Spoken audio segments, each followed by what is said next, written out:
কিয়ামতের ময়দানে আল্লাহ রাব্বুল আলামিন এই সমস্ত বান্দাদের হিসাবটা লম্বা সময় নেবে। তাদের মধ্যে হলো এক নম্বর নামায়ে কারাম, দুই নম্বর হলো আওয়ামুন নাস। কারণ কি? কারণ হলো ওলামায়ে কেরামের দায়িত্ব হলো প্রত্যেকটা উম্মতের কাছে তাদেরকে দিনে দাওয়াত দেওয়া। ওলামায়ে কেরামদের জিজ্ঞাসা করা হবে, আপনাকে আমি আলেম বানিয়েছিলাম না, রাসূল আপনাকে বানিয়েছিলাম, আপনি আপনার মহল্লা, আপনি আপনার এলাকা প্রত্যেকটা মানুষের চিন্তা বুঝতে পারছেন? বস আমরা যারা এই সমস্ত কাজ করি না, প্রথম প্রশ্ন বানাইছিলাম ওই তরিকে করে গেলেন আল্লাহ মাহমুদ। দুই নম্বর প্রশ্ন হলো, আপনি দাওয়াত বা প্রচারের কারণে আপনারা দিনই পায় যে দিনের মধ্যে উঠতে পারবো না, নামাজ কায়েম করতে পারবো না, এর জন্য যে আপনি একবারে দায়ী তো সেটাকে করতে হয়। এর জন্য কিছুটা দাওয়াত দিতে আপনাকে করতে হবে। এই জন্যই ওলামায়ে কেরাম সমাজের দিনের রাহমাত যে কথা বলছিলাম, কিয়ামতের ময়দানে ওলামায়ে কেরাম এদেরকে লম্বা সময় আল্লাহ হিসাব দেবেন। দুই নম্বর হলো আওয়ামুন নাস, আপনাদের সাধারণ মানুষ। কারণ কি? কারণ হলো আল্লাহ শুধু জিজ্ঞাসা করবে তালাবুল ইলমি ফারিদাতুন আলা কুল্লি মুসলিম, রাসূল আমাকে বলে দিয়েছেন প্রত্যেকটা মুসলমান নরনারীর জন্য বিধি শিক্ষা করা যায়। তো তুমি তোমার ফরজ তুমি শিক্ষা অর্জন করবা না, করার জন্য তোমার জীবন চলার পথে অনেক সমস্যা হয়ে গিয়েছে, তুমি মা এলমি শিক্ষা করো না, জবাব দিও। আজকে আমাদের সমাজের বাইরা মনে করেন যে আমি নামাজ পড়ি না, নামাজ শিখি নাই, সেটা কাম করবে না, আমাকে মাফ করবে। আপনাদের কতই প্রশ্ন করছে রাসূলুল্লাহ সাল্লাল্লাহু আলাইহি ওয়াসাল্লাম আজ থেকে কি কোন প্রশ্ন সরাসরি বলেছেন, তালাবুল ইলমি ফারিদাতুন আলা কুল্লি মুসলিম, প্রত্যেকটা মুসলমান করে ইলমি দিন শিক্ষা করা যায়। আপনাদের কতই প্রশ্ন করলে মোদের মাঝে আসুন আমরা যারা দিন শিখতে পারি নাই, যে কোনো কারণে হোক দিন আমরা শিখে হয় নাই, এই পথ এখন বন্ধ হয়ে যায়। আল্লামা ইলিয়াস রাহমাতুল্লাহ আলাইহি ভবিষ্যতের জন্য একটা পথ গ্রহণ করে গিয়েছেন। অনেক মানুষ যে কোনো কারণে হোক দিন শিখতে পারে নাই, তারা দিন কিভাবে শিখবে এই জন্য তাদের একটা পথ বের করে দিয়েছে। দেখবেন যারা চিল্লা গিয়েছে, বাজারে গিয়েছে, অনেক বয়স্ক মানুষ যারা কালিমা তাইয়্যিবা ঠিক মতো বলতে পারে না, সূরা আল-কালাম ঠিক মতো পড়তে পারে না, এরকম নাই আছে। কিন্তু সে যখন দেখে আমি পারি না, আমার বয়সও তো পারে না, তখন পড়াশোনা শিখতে আবদ্ধ করে না, মনে করে আমি যখন করে দিই আমার মতো এখন করে দিই, পাঁচজনে যখন পাক আছে ওর চেষ্টা করতে আমাকে শিখতে হবে, তো তারা শিখি কিছুই শিখি তোমাদের হাতে। তো এখনো সময় আছে, তাদের কোরআন তেলাওয়াত করতো না, তাদের কোরআন তেলাওয়াত করতো না, নামাজ কিভাবে হয় এমনি হবে কোনো হাদিসে একটা অনুযায়ী আমরা ভুল পাই। কারণ আপনারা জানেন নামাজের বাহিরের ভিতরে তেলাওয়াত করো, নামাজের ভিতরে সে খরচ তাকবীরে তাহরিমাতুল্লাহ দাঁড়িয়ে নামাজ পড়ো, কিরাত করা রুকু, এই যে কিরাত করা এটা খরচ। আপনি নামাজের কিরাত করতে পারছেন না, নামাজের খরচ কমন হচ্ছে, আর নামাজের খরচ কমন হলে নামাজ হবে, নামাজ হবে না। মুসলমান হাজির আসুন, আমাদের যারা কিরাতের সমস্যা আছে করতে পারি না, আমরা কোরআন শেখার জন্য আমরা চেষ্টা করি, চেষ্টা করলে আল্লাহ তাআলা মাফ করে দিবেন। বান্দা থেকে আল্লাহ তাআলা বান্দার মনের দিকে তাকান, বান্দা কি চায়, বান্দার মনের দাওয়াত নাকি? মুসলমান হাজির বান্দা যদি আল্লাহ তাআলা নিকট ছোট মনে করে আল্লাহ আমি শিখতে পারি না, আমি ভাষার চেষ্টা করছি শিখবো, ওই আল্লাহ রাব্বুল আলামিন আমাদের মাফ করে দিবেন। যে কথা বলছিলাম ইমান হলো তিনটি না, এক নম্বর হলো জামানায় করতে হবে, শেখাতে দিতে হবে আমি আল্লাহ এবং রাসূলকে ইমান। দুই নম্বর হলো আমল বিল আখলাক, তাহলে বুদ্ধি বললাম আল্লাহ এবং রাসূলকে ইমান আল্লাহ মনে মনে বিশ্বাস করলাম তা হবে না, মনে মনে বিশ্বাস করতে হবে, মনের বিশ্বাস অনুযায়ী বুদ্ধি করতে হবে। যেরকম হয় আমি মুক্ত বললাম কিন্তু আমার ধীরে ধীরে কোন নাই সেই মন্ত্র হবে না। আমরা আমাদের সমাজে অনেক হিন্দুবাদী দেখতে পাই, যারা কালিমা তাইয়্যিবা কালিমা শাহাদাত অনেক কিছু না বলে, হয় না? তারা মুক্ত করে বলেও কিন্তু তাদের অন্তরে বিশ্বাস নাই। বিশ্বাস না থাকার কারণে আমরা তাকে মুসলমান বলি না, আমরা তাকে হিন্দু বলি, হিন্দু বলি না, হিন্দু বলি। ইমানের শর্ত হলো অন্তর দ্বারা বিশ্বাস করতে হবে, সেই বিশ্বাসের মধ্যে ইসলাম করতে হবে। দুইটা স্তর। 3 নম্বর স্তর হলো ইমানের মুখের অন্তরের বিশ্বাস, মুখে স্বীকার করে আমল করতে হবে। আমি জানি আল্লাহ এক, আমি মুখে স্বীকার করলাম আল্লাহ এক। আমি জানি আমার প্রত্যেকটা মুসলমানের ফরজ, আমি মুখে স্বীকার করলাম ফরজ, কিন্তু আমাদের বেলা আমার কাছে নাই, আমার ঘাটতি আছে, আমি নামাজ ঠিক করি না।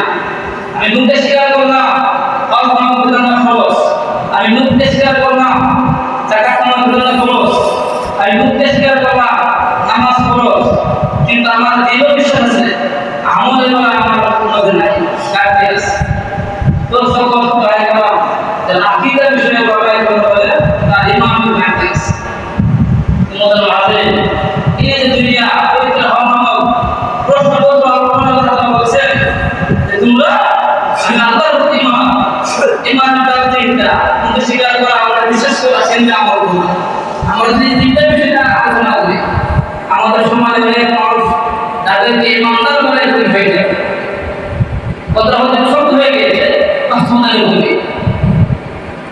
আচ্ছা বলেন, আমরা সবাই জানি ওযু চাই খরচ না, মুখ দেওয়া, হাত দেওয়া, বাংলা ভাষা, কথা ভাষা করে কোন ব্যক্তি ওযু করলো, ওযু করার পরে মনে করেন যে হাত সব হাতে দিল, এখানে সামান্য পরিমাণ পানি পৌঁছে যায়। বলেন এখানে কি সামান্য পরিমাণ পানি পৌঁছে যায়? আমাদের আওয়াম না আমরা এগুলো করতে পারি, তারা ওদের হয়ে যায়, এটা বলি না কেন বলি? একবার আছে হাত ধরলো, সামান্য পরিমাণ হাত ধরলো না, আমরা এই কথাটা বুঝি তার ওদের হয়ে যায়। কারণ এই মাসাজ পরিমাণ গান আসিতে বলতে পারছি, কথা বলতে পারছি। আমি শীতের দিন উদাহরণস্বরূপ হাত দিলাম, পা দিলাম, মুখে মাথা মাসাজ করলাম, কোনো কারণ কিন্তু আমার হাত বা পায়ের হাতটা দুটো বেড়ে যায়, একটু বলছি বললাম বেড়ে বেড়ে সামান্য বাকি আছে। আমরা যা জানি বলবা খরচ আমরা দেখে মাঝে বলে দেবো পায়ে উজ্জ্বল হয় না, কারণ বলি না অনেক সময় আমাদের মুখ ধরে পায়ে উজ্জ্বল হয়, উজ্জ্বল করার সময় সামান্য লাগিয়ে থাকে আর কি বলতে হয় না, কথা বলি না বলি কেন বলি? এই মাসালা জানা আছে নিজের মধ্যে, যদি ইমান মাসালা মানা থাকতো তাহলে আমার বুঝা আসতো যে আমি মুখে স্বীকার করলাম, আমাদের বিশ্বাস করলাম, বাস্তবিকতা আমার আমল না থাকে, তাহলে বুঝতে হবে ওগুলো যে মাসালা ইমান রেখে মাসালা কোন পার্থক্য? ওদের মাসালা আমি বুঝি, ইমান মাসালা আমি বুঝি, পার্থক্য একটাই। মোতারাম হাজির, এখন এই দুনিয়া স্থায়ী দুনিয়া, স্থায়ী দুনিয়া নয়। আমি যদি সেই পরীক্ষাতে পাশটা করতে পারি, কেমন করে লক্ষ লক্ষ কোটি কোটি মানুষের সামনে আমার আমল পেশ করবে, আমার পরীক্ষা জবাব দেবে। যখন যারা আসবে উম্মুকেরা ধর্ম সে দুনিয়ার পরীক্ষা দিয়েছে, তার ধর্ম শেখে হাজার হাজার কোটি মানুষের সামনে সে লজ্জা কি হয়ে যাবে আর থাকবে। মুসলিম ভাইরা আসুন, এই দুনিয়া হলো আমাদের পরীক্ষা হোক, এই পরীক্ষার মধ্যে আমাদের পরীক্ষা দিতে হবে। আমার পরীক্ষা তুমি আসছি, আল্লাহ আমাদের পরীক্ষা তুমি বানাইছেন, আমাদের আর কোনো অপশন নাই।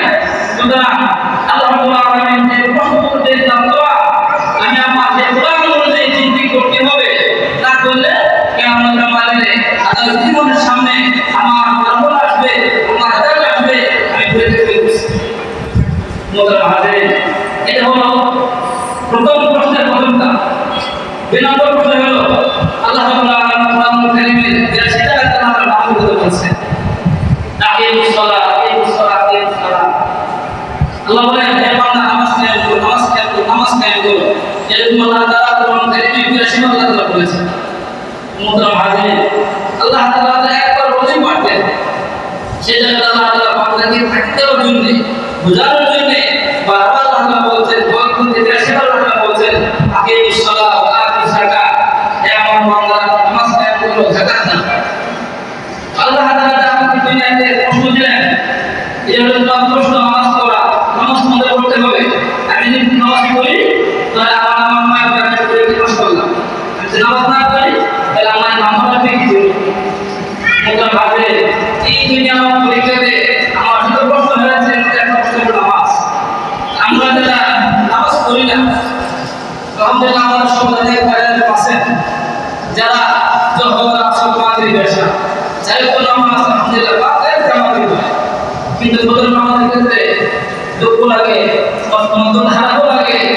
এত বড় মসজিদ, অনেক মসজিদ বিশাল বড়, ফজরের মসজিদে 3 জন 5 জন লোক হয়, হয় না? অনেক জায়গায় হয়। আমাদের মসজিদ আলহামদুলিল্লাহ কিছু হয়, পরিবর্তন হয়। এক মসজিদ কথা শুনলাম, ফজরের সময় নাকি অনেক বিশাল মসজিদ, মুয়াজ্জিন সাহেব ইমাম সাহেব মসজিদে, অথচ ফজরের সময় সবচেয়ে মুসল্লি কিসের কাছে জানো? কারণ হলো ফজরের পর থেকে নিয়ে সকাল 8টার থেকে নিয়ে 10টার থেকে নিয়ে মানুষের জন্য অপেক্ষা করতে যায়। এরা অবস্থা না, বিভিন্ন মানুষ বিভিন্ন সংসারে টাকা যায়, মানুষ বিভিন্ন জায়গায় চলে হেঁটে যায়। যে আমাদের হায়দ্রাবাদ থেকে ঢাকা যায়, যায় না, মিরপুরে যায় অফিস করার জন্য, যে চিঠির আশেপাশে বাসায় যায়, বাসায় যায় না। এর মানে ফজরের সময় হায়দ্রাবাদের বাসা সবাই বাসায় যায়। আমরা যে সবাই মসজিদে আসতাম, তাহলে আমাদের মসজিদে যায় হতো। যখন মসজিদে এরকম হবে স্বাভাবিক, কারণ পুরুষরা যারা আছে অধিকাংশই এলাকায় বাইরে আছে, এটা যুক্তি। আসল সময় কম হবে যুক্তি, কারণ আমরা এলাকায় কেউ নাই, আমরা আমাদের জীবিকার চাহিদা চলে গেছি। মানে সময় যারা আছে হওয়াটা স্বাভাবিক, আসল সময় হওয়াটা স্বাভাবিক। বদলে বেলায় সকলে আমরা বাসায় থাকি, সকলে আমরা এলাকায় অবস্থান করে আমাদের মসজিদে আসলে মুসলিম সংখ্যা বেশি হওয়াটাই স্বাভাবিক, কিন্তু চিন্তা করুন এই যে আমরা দেখতেছি আমার এই দিনের শুরু করে দিয়ে বলেন মানুষ আমি আসছেন আমার সাথে ভেঙে যাবে, আমার অবস্থা কি হবে? অথচ আল্লাহ আলামিন বলছেন কেউ আমরা জানি আমাদের পরীক্ষাতে কেউ আমাদের ফেরেশতা একদম ফেরেশতা তারা ফজর সালাত উত্তর কাছে চলে যায়, আর একদম 1 মিনিট লাগে। তো সারা রাত যারা কাজ করছে তারা ফজরের সময় উপস্থিত থাকে, ওই সময় আবার সারাদিন যারা কাজ করবে তারাও ফজরের সময় আসে, আইসা 2 জন ফেরেশতা ফজরের সময় একত্র হয়। ফজরের সময় কেরামান কাতিবিন কিন্তু একসাথে একত্র হয়, তখন ওই সময়টা আমরা আমাদের বুঝতে পারি না। এর মানে কি একটা প্রশ্নের একাধিক অংশ লাগে, আমি কিছু অংশ পারলাম কিছু অংশ পারলাম না। আমরা যেটা জিনিস মনে করি আমি 10 বা 15 পেয়েছি, তো 10-15 যে নাম্বার পাই ওই নাম্বার নিয়ে পাস করা সম্ভব? আলোচনা আসুন আমরা সবাই বুঝলাম মানুষ মানুষ দুনিয়াতে আমরা সবই বুঝি, আশা করে আমরা হয়ে যায় একাত্তর হয়ে যায়, তখন আমাদের মাথা কাজ করে না। দুনিয়ার অবস্থায় দুনিয়া এই কথা উন্নত বারবার বলে আপনি এখন আছে মসজিদে আছে, মসজিদ থেকে বেরিয়ে বাসায় যেতে পারবেন এরকম গ্যারান্টি নেই। আল্লাহ তাআলা মসজিদে আসে সিজদা করেন, তওবা করেন, আসলে তওবা করেন, আমি আমার জীবনের প্রতি নামাজ পড়ব না, আমি আমার জীবনের প্রতি ঈমান ধ্বংস হয়ে যায় এমন কাজ করব না, আমি আমার জীবনে যে যাকাত করতে হয়ে থাকে যাকাত দেব, যাকাত জীবনে থাকবো না, আমার জন্য হজ করতে হয়ে থাকে আমি হজ করবো, এটা আপনাদের বাধা দেব না। মোহতারাম হাজির, এটা হলো দুনিয়ার প্রশ্ন, এবং এই প্রশ্ন কি উত্তর এটা আল্লাহ রাব্বুল আলামিন কারিমে সুস্পষ্ট উত্তর বলে দিয়েছে। তো আমি আমার প্রশ্ন এটাও জানি, উত্তর এটাও জানি, সম্মত জানার পরিস্থিতি আমি 5টা করতে পারি, আমাদের মতো দেখো আমাদের মতো আহমক থেকে হইতে পারে। উদাহরণস্বরূপ মনে করেন কিছুক্ষণ আগে বলছিলাম আপনার ছেলে আইপিএল পরীক্ষা, সে জানে আইপিএল পরীক্ষা এই আসবে, সে বলে নাই না করে সিদ্দিকে আইপিএল এই পরীক্ষা আসবে, সে ফেল করছে। তো আমরা বলি কি আহমক টাকা পড়াশোনায় এই পরিণাম না বলি আল্লাহ রাব্বুল আলামিন দুনিয়াতে তার কি পরীক্ষা হবে, প্রশ্ন কি হবে, উত্তর কি সব কিছু বান্দা কেমন কেমন ফেল করবে, মানে বান্দার মতো দোস্ত লাখ লাখ হবে। আল্লাহ রাব্বুল আলামিন আমাদেরকে এই দুনিয়া পরীক্ষাতে কোন নাম্বার নিয়ে পাস করা এবং আল্লাহ তাআলাকে ভয় করে কিয়ামতের মাঠে যেতে পারে, আল্লাহ তাআলা বলে আপনার মনে আসে সেই পরিকল্পনা